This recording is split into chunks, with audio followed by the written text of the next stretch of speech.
Bismillahirrahmanirrahim. Assalamualaikum warahmatullahi wabarakatuh. Sobahul khair. Kaifa halu? Bagaimana kabar anak-anak pada hari ini? Ustazah berharap kabar kalian dalam keadaan yang baik-baik saja dan tentunya tetap semangat belajar. Hari ini kita akan belajar kemuhammadiyaan, materi tentang tokoh-tokoh yang ada di Muhammadiyah. 2 minggu yang lalu anak-anak belajar tokoh Muhammadiyah Kiai Haji Ahmad Dahlan. Untuk hari ini kita akan belajar tokoh Muhammadiyah Siti Walidah. Yang pertama kita akan mengenal kehidupan awal Siti Walidah. Siti Walidah adalah istri Kiai Haji Ahmad Dahlan yang dilahirkan di Kampung Kauman, Yogyakarta pada tahun 1872 Masehi. Beliau merupakan anak keempat dari 7 bersaudara. Ayahnya adalah Muhammad Fadil dan ibunya yang terkenal dengan sebutan Nyai Mas. Meskipun tumbuh di keluarga sederhana dan tidak mendapatkan pendidikan formal, namun Siti Walidah tetap menunjukkan sikap yang baik dan mulia. Siti Walidah memiliki sifat rendah hati dan dermawan, membuat ia banyak disukai teman-temannya. Siti Walidah juga mengajarkan banyak hal kepada teman-temannya, di antaranya mengajari mengaji, cara beribadah, keputrian, keterampilan sebagaimana yang ia dapatkan dari ayah dan ibunya. Yang kedua, Sopo Trisno dan Aisyah. Pada tahun 1889, Siti Walidah menikah dengan Kiai Haji Ahmad Dahlan. Dan pada tahun 1914, Nyai Ahmad Dahlan mendirikan Sopo Trisno yang di dalamnya merupakan perkumpulan pengajian khusus pada kemajuan kaum perempuan yang mendorong berdirinya Aisyah. Siti Walidah merintis gerakan ini dengan memulai pendidikan pengajian bagi kaum perempuan di Kauman. Kegiatan ini diisi dengan membaca dan menulis Al-Quran yang diperuntukkan gadis-gadis di Kauman yang masuk sekolah netral. Surat Al-Ma'un menjadi surat pertama yang kerap diajarkan pada pengajian tersebut. Siti Walidah dan Ahmad Dahlan mengasah kepekaan muridnya untuk peka pada fenomena kemiskinan yang hampir marak di kalangan umat Islam. Pengajian tersebut semakin lama semakin berkembang, merambah sampai Lempuyangan, Karangkajen, dan Pekaulaman. Karena pengajian dilakukan setelah asar, kegiatan ini kemudian dikenal dengan Wal Asri. Pengajian juga diperuntukkan bagi para buruh batik di Kauman yang merupakan kelompok terpinggir yang sulit mengakses pendidikan. Di samping belajar tentang agama, forum pengajian juga mengajarkan mereka cara menulis dan membaca. Pengajian ini dinamakan sebagai Maghrib School sesuai dengan jam diadakannya pengajian, yaitu setelah Maghrib.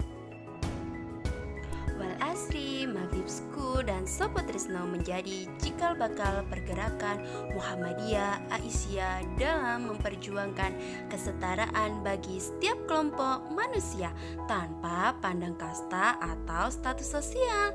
Lambat laun pengajian ini menyebar ke pelosok Indonesia yang kemudian mendorong berdirinya perwakilan organisasi Aisyah. Bersama suami dan beberapa pemimpin Muhammadiyah lainnya, Nyai Ahmad Dahlan membahas peresmian Sopo Trisno sebagai kelompok perempuan. Hasil rapat kelompok Sopo Trisno memutuskan mengganti nama menjadi Aisyah yang berasal dari nama istri Nabi Muhammad SAW, yakni Aisyah.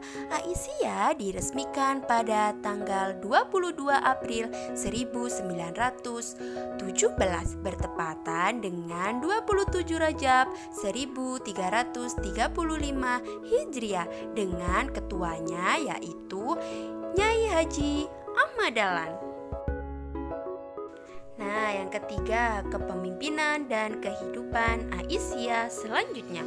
Melalui Aisyah, Nyai Ahmad Dahlan mendirikan sekolah-sekolahan putri dan asrama serta keaksaraan dan program pendidikan Islam bagi perempuan. Sekolah Aisyah dipengaruhi oleh ideologi pendidikan Kiai Haji Ahmad Dahlan, yaitu catur pusat. Wah, apa itu ya catur pusat? Catur pusat adalah pendidikan di rumah, pendidikan di sekolah, pendidikan di masyarakat, dan pendidikan di tempat ibadah. Sebagai sosok teladan, Siti Walidah selalu mengamalkan ajaran Islam dalam kehidupan sehari-hari. Dan sebagai pemimpin muslimah, beliau selalu tegas dan berani. Selain itu, kecerdasan pikiran beliau menjadikan ciri khas kepribadian Siti Walidah. Pada tahun 1927, Siti Walidah bahkan melakukan kunjungan ke Batur, Jawa Tengah dengan menunggangi kuda melewati pegunungan Dieng. Fakta ini menunjukkan ketokohan Siti Walidah dalam perkembangan organisasi Aisyah. Siti Walidah menjabat sebagai Presiden HB Muhammadiyah bagian Aisyah dari tahun 1921 yang kemudian berpindah status sebagai Advisor Aisyah sejak tahun 1927. Siti Walidah juga berpidato di depan Kongres Aisyah ke-15 yang berlangsung di Surabaya pada tahun 1926. Kongres ini kemudian diwartakan di beberapa harian Surabaya. Nyai Walidah berkiprah di Aisyah terus berlangsung puluhan tahun berikutnya. Terakhir kali beliau mengikuti kongres pada tahun 1940 yang kala itu diadakan di Yogyakarta.